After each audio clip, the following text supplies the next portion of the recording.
মানুষের বন্ধুত্বের গল্প তো আমরা অনেক শুনেছি, কিন্তু আজ শুনব এক অবলা প্রাণীর নিঃস্বার্থ ভালোবাসার কথা। এই যে ছোট্ট রাজা মিয়া, তার পৃথিবীটা ছিল তার মালিককে ঘিরেই। মালিক আজ খাঁচাবন্দি, আর বাইরে সেই মুক্তির অপেক্ষায় দিন গুনছে তার পরম বন্ধু।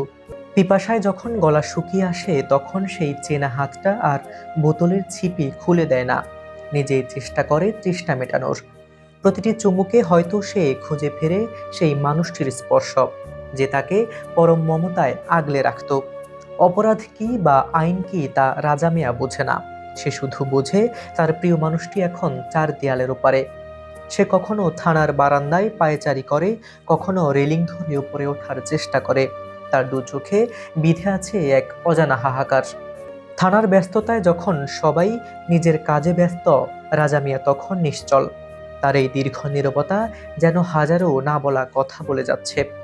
সে শুধু অপেক্ষা করছে কখন গেটটা খুলবে, আর তার প্রিয় মানুষটি আবারও তাকে জড়িয়ে ধরবে।